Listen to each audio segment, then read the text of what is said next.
All right, I'll get to 6:30, so I want to get started on time. I know that we'll probably have some people that will transition from Mark Twain and Robert Frost, and we'll just admit them as they come along. And as always, we'll record it and send it out when we're probably tonight or tomorrow morning. So just as a reminder, my name is Brett Davison. I'm the principal here. This is my 5th year. And tonight I'll be joined by Jackie Renaud. So she's going to flip on her camera and wave. And she's going to be talking later about some logistics around Chromebooks and leadership and some upcoming fun stuff. So glad that she could join me tonight. A couple just protocol things as we go along. I use these to send out to everybody. So I try to give enough general information that it's applicable to everyone. So I just ask that everybody keep their mics muted and their cameras off. And then if you have specific questions, please use the chat. When I'm talking, Jackie's going to be monitoring the chat box, and she'll be answering questions that she can. For those that she can't, we'll save for later. And then when she's talking, I'll jump on the chat and answer the questions that I can. And as always, if you respond to any of the parent squares I send out, or just email me directly or give me a call, I try to make a list of those questions and then answer them here. And if not, if they're too specific, I usually just call people because I prefer to talk one-on-one or talk in person, just because I like to work things out with people. So anyway, we're going to go through.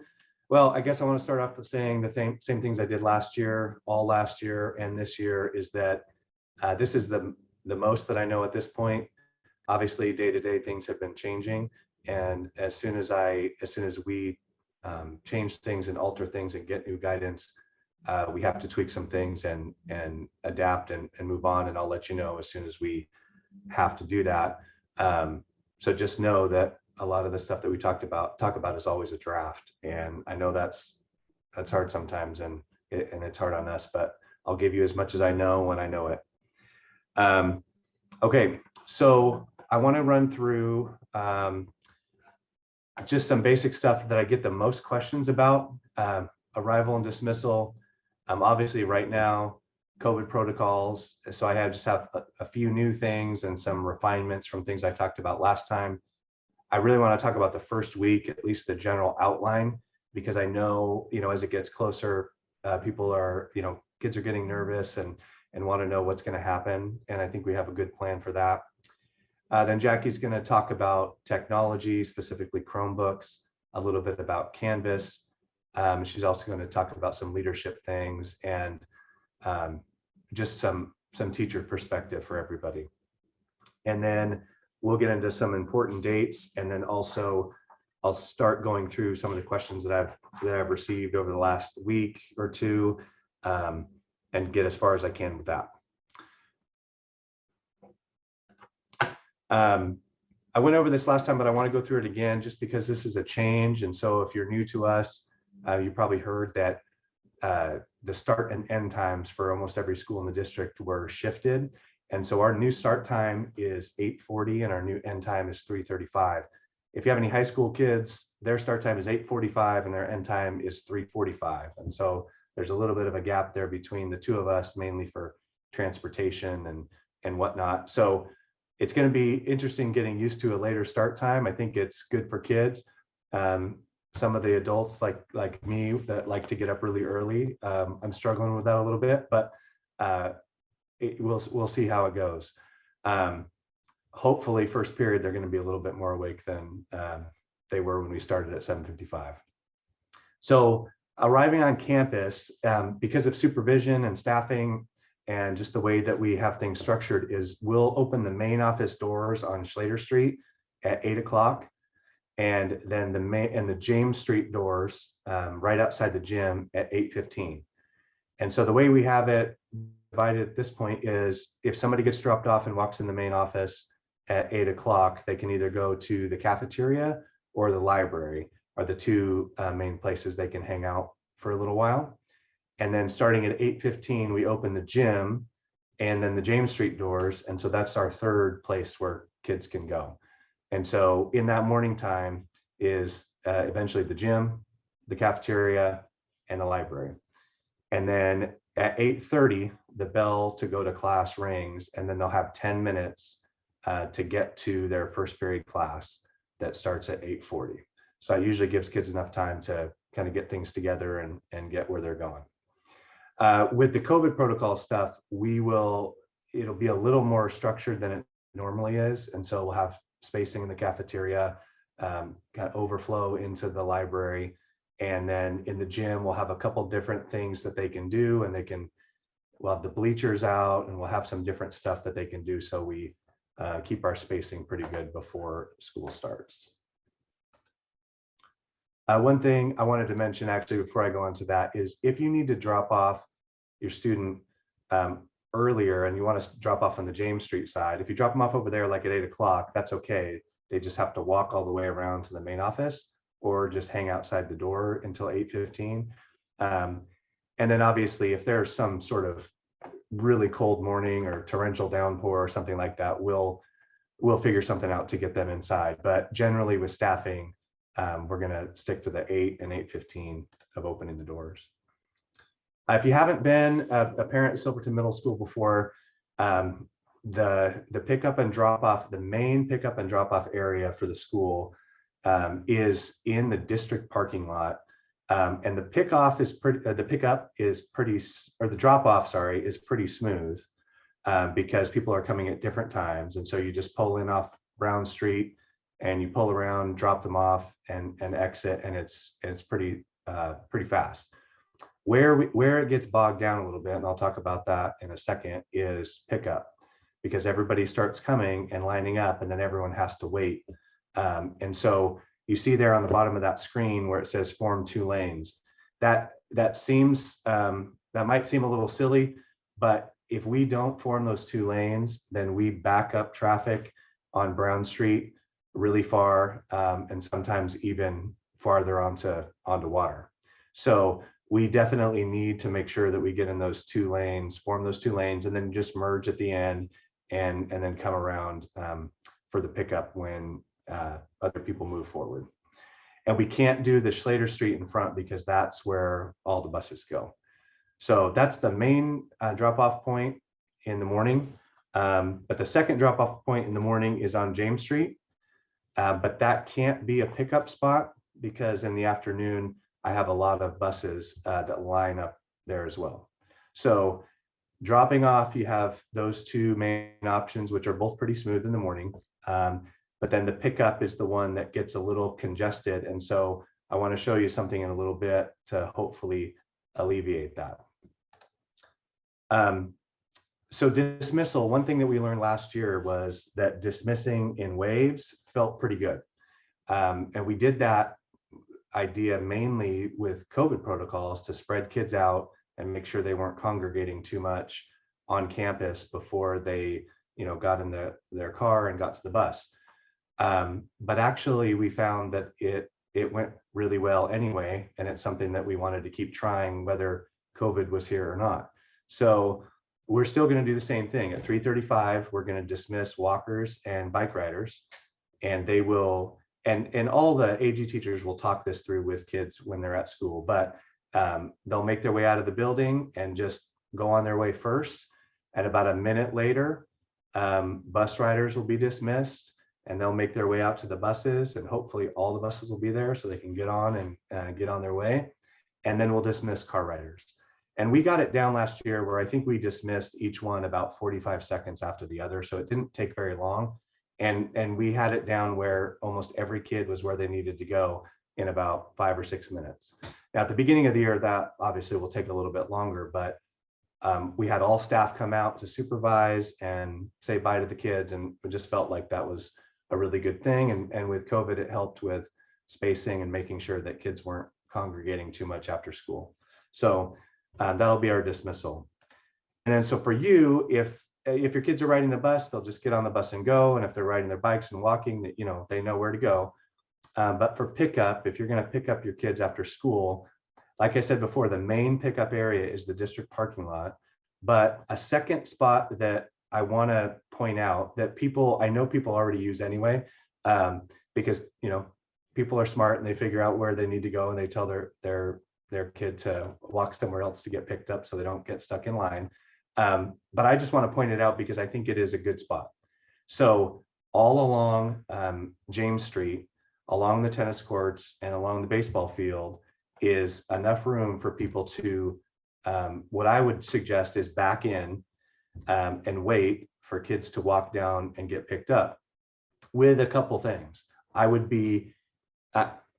advise backing in for sure, so that when it's time to leave, you can be aware of your surroundings and make sure nobody's behind you. I'd be really aware of people walking, not just kids, but just anybody.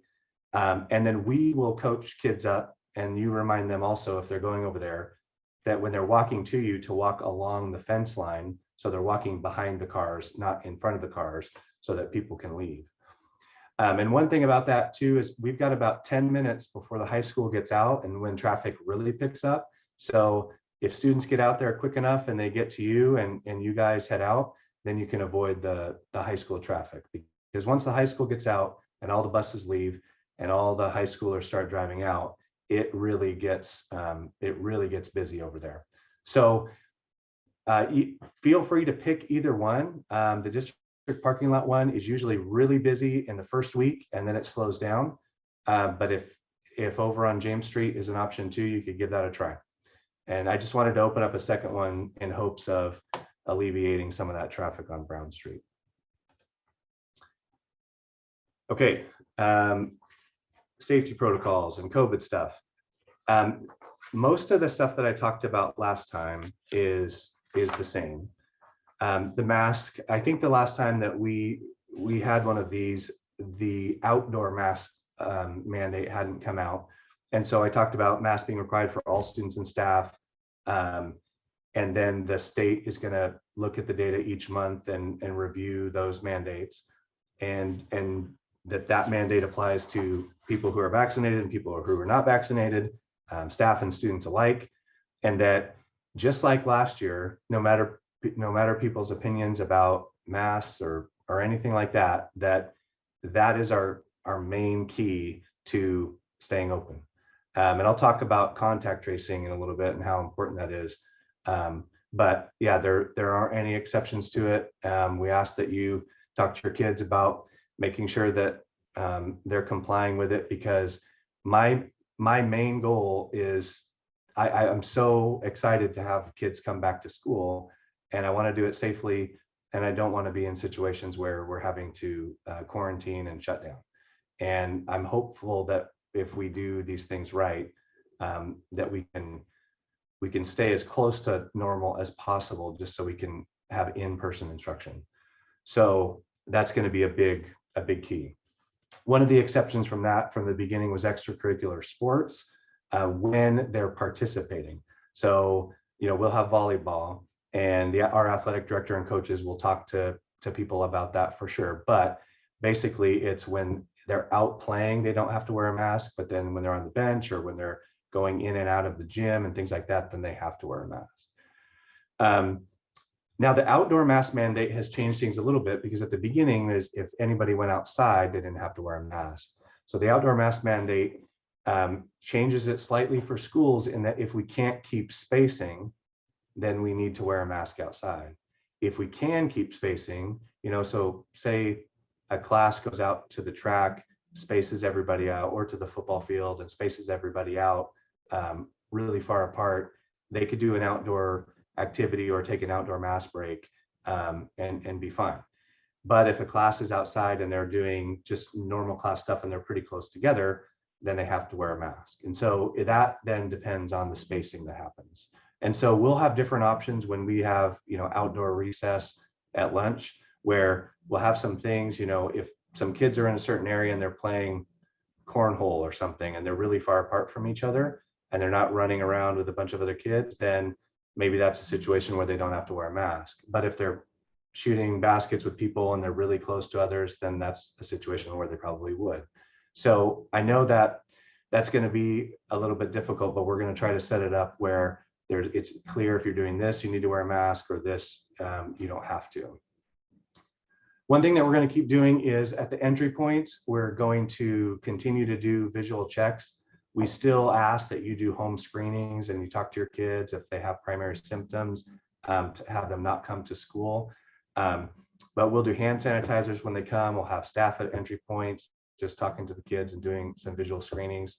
And then we're going to do the same thing that we did last year in terms of just paying more attention to, how kids feel and how they look. But a lot of that too is just asking you to, if your child is sick or if they have primary symptoms, to not send them to school. One of the things that has come up a bunch of times, it mainly came up last year before we started, but it's coming up again, is the district assessed every single classroom in the district, including the middle school, assessed it for airflow and air quality. And by the metrics that they used, if it didn't meet a standard, we put air purifiers in those classrooms. So the same thing is in effect. And we did that last year, and we'll have those air purifiers in those classrooms that need it. And then the other ones met that standard. But then also I know that we're going to have, we're going to have windows open, we're going to have doors open that make airflow better, and all those things just to make it, just to make it a little bit better. One of the things I wanted to add to this is our lunch plan. I've been getting a bunch of questions about that. So tomorrow I'm having a company come and put 2 pretty big tents behind our cafeteria. And so what our plan is at this point is we're going to rotate kids through 3 areas to basically get our spacing good for when people have masks off and they're eating. And so we'll have 3 areas that we rotate through where they go off their 4th period class. And so, one week, if you're in these classes, you'll be in the cafeteria. And then the next week you'll be in one of the tents that has sides on it and everything. And then the next week they'll be in the other one, and they'll rotate around. The AG teachers are going to walk them through all of that stuff. And so that's one thing that we're doing for lunch that will give us really good spacing. And I think is, with the facility that we have, a really good option that we didn't have last year. And then contact tracing and seating charts. I want to make sure I give enough time to Jackie, so I'm not going to spend too much time on this. But I talked with staff this week about we have to be really, really tight on our seating charts almost immediately, which a lot of times teachers want to give students some choice at the beginning just to make sure they kind of get used to things. But we may do that on day 1.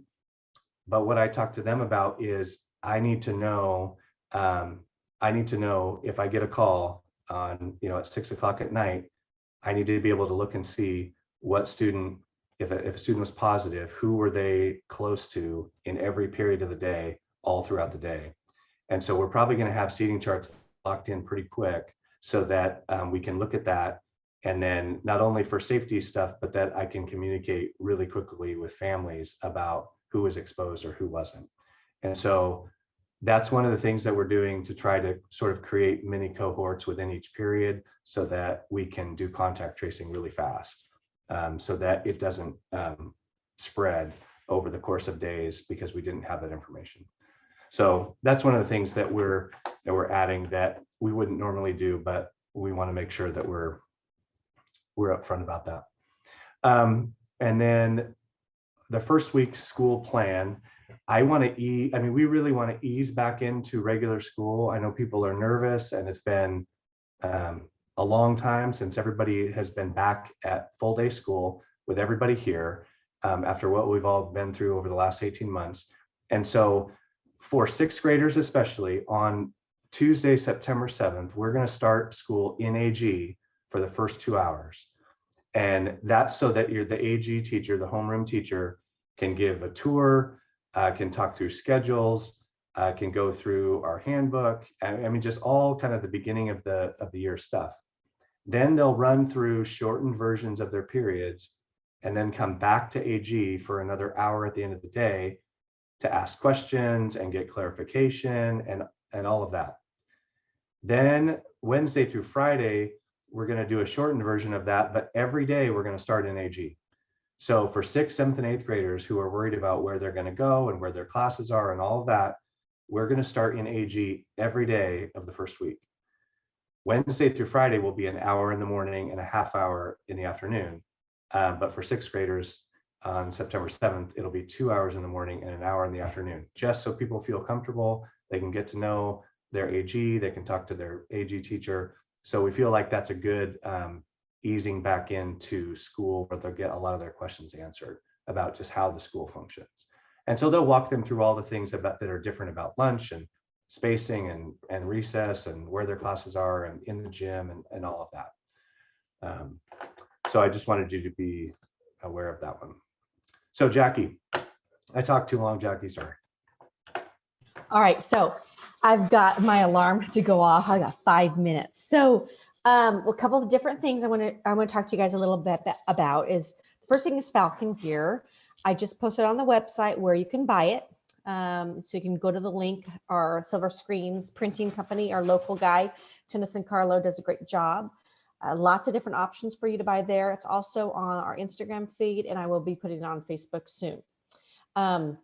These are all great accounts for you to utilize as much as you can. I know with Instagram, it works so easy on my phone. I can do a message really quick. It's very user-friendly, and I know the kids use that one a lot, but it might not be a bad idea for you guys to check into Instagram a little bit. That first day of school is super important. They will be giving out, all the AG teachers will be giving out technology. So they'll get a Chromebook and they will get the charger. In addition to that, they will all receive a sticker where they put the sticker on the Chromebook on the inside and really, really work with them to not touch it, leave it alone. This is going to be really important when it comes to when they go home or class to class. A lot of times when a kid would turn in a Chromebook, they would turn it in and it was actually a Robert Frost Chromebook, or it was a different kid in class and they switched it. It was just kind of a little bit of a nightmare. So it's really important. And even if you guys are at home and you see some things are kind of coming up, put a little bit more tape on it, it'll be just fine. We'll clean them all up. But there'll be 2 sticky notes, one on the charger itself and one on the computer on the inside. So it might be just below the screen or to the right or to the left towards the keyboard below that kind of smoother surface. And we'll do our best to keep those on. One of the biggest things I want to say is charging. Please do the best that you can and charge that Chromebook every night. I kind of attribute to it like a seatbelt. It's just a habit. We have it. We don't get in accidents every day. We might not need the Chromebook every day, but we want it fully charged. During hybrid, we had the smaller class sizes and we had all of those great, we had some backup devices. Hopefully we'll be getting those, but right now we don't have any backup devices. So it's going to be really important for us to have those Chromebooks charged and put in the backpack every morning so that if the classroom uses it, whether it's an AG or in another class, that student is ready and able to work. And then they take it home, because if we have to pivot for quarantining or shutting down or whatever happens, we don't have to waste our time getting those devices to kids. They already have them. So that's a pretty big day. Our orientation day for 6th graders is September 7th. So excited. I've got a group of leadership students who will be kind of partnered up with that 6th grade AG, and they'll be in the halls. It's kind of our first time, met with them and had a great time, which is one of the reasons why we increased our AG time this week, is because of what they said. They really miss people, like we all probably do. And they want time to talk with each other and play and have a good time and connect. And so we put that into our schedule because of what the students had said. So just, we're listening. We're always listening. Know that there's some great things coming up. I'm really excited that we are going to have a Spirit Week. It's September 27th through October 1st. We're mirroring that high school. The homecoming parade, I was the first one to get the application in. We are in that float parade. And then of course, I'm crossing my fingers for October 7th for our dance. The tents that Mr. Davidson has ordered, which is going to be great for lunches. we can also do a dance potentially if everything goes well with lights and outside and fun, everything. So there's my alarm. That's what I'm hoping. And I feel like we're there. But if you guys could just do the best that you can, talking with your kid, having some sort of space for them to charge their Chromebook every night, even though they say that they didn't use it, that habit is so important to form. Okay, that was my alarm. So it's back to you. I know, but Jackie, I was really bad. I'm sorry. That's okay. So a couple things. Jackie has this this right outside her library, and so for kids wanting to know what's going on or the schedule, upcoming announcements, calendar, all that stuff, there's a lot of really great information there.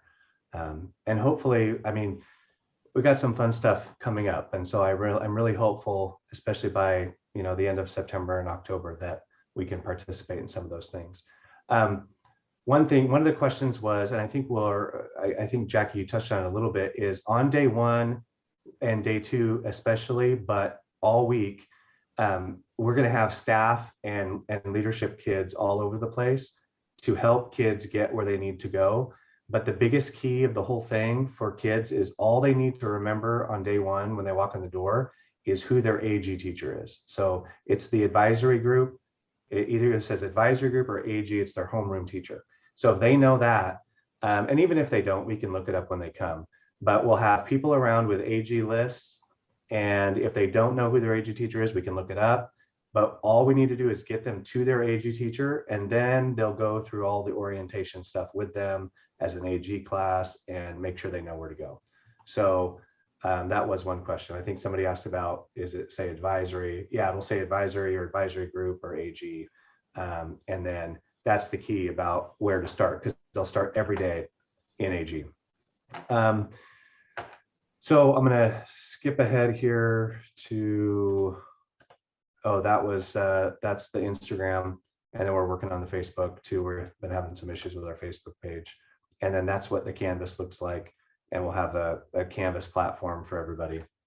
And then important dates coming up, and hopefully those ones at the end will be, really positive things to look forward to.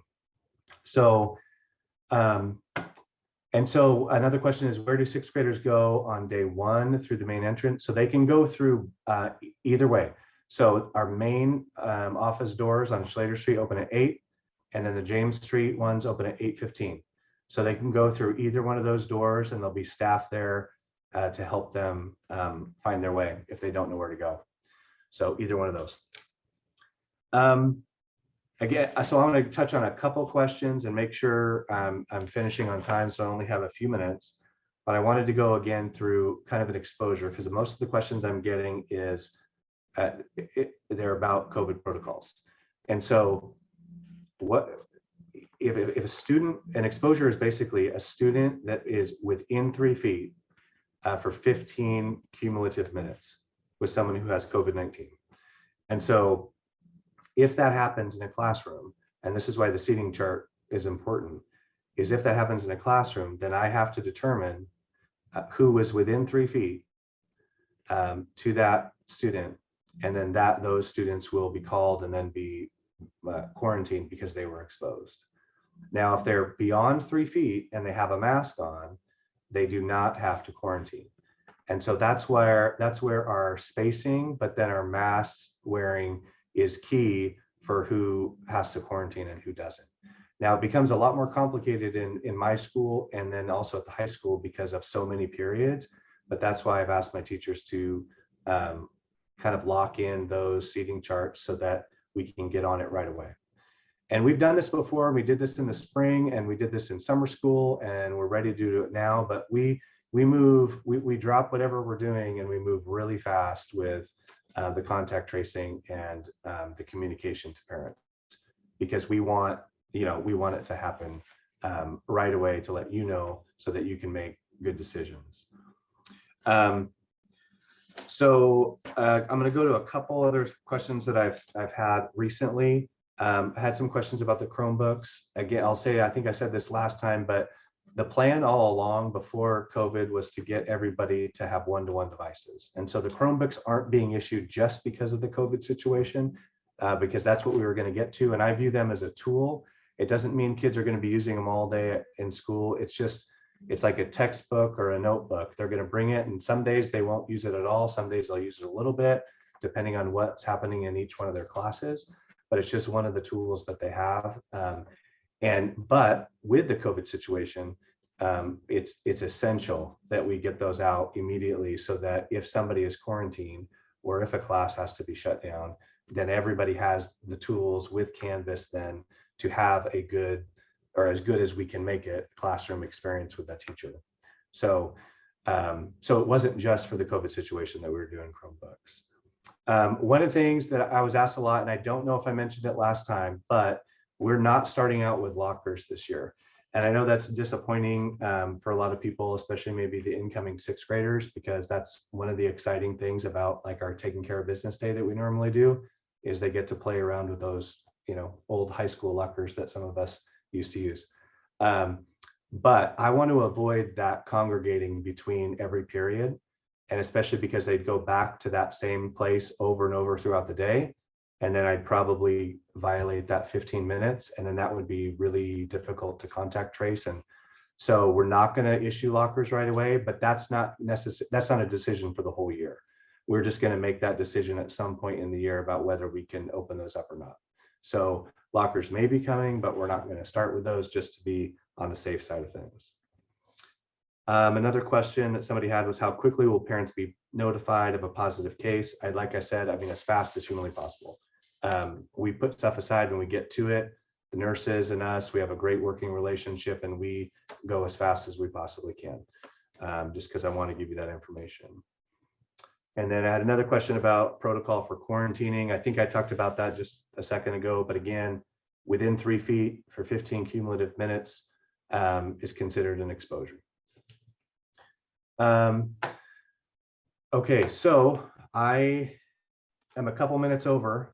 And so what I'll do is I'm going to write down any of the questions that are still there.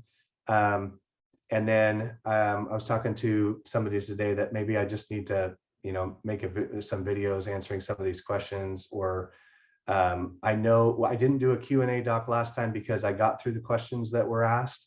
And so this one, I wasn't quite there. So we'll either do a Q&A doc, or I'll send out another video answering the questions that you have. But I want to end on time. And I know some of you guys need to hop over to the high school meeting that's starting right now. So again, if you have any questions, or you just want to talk things through, or if you have detailed questions or specific situation with your student that you're concerned about, especially because of this year, I'm a face-to-face person. So please just give me a call, come in, we can walk around the school. I'll show you whatever you need to see.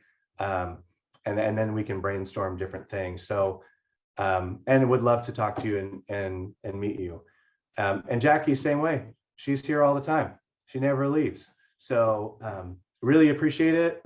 And thank you for coming out, and really excited about meeting your kids and getting rolling with this year, and trying to be hopeful and optimistic for the future. So thank you, and have a good evening.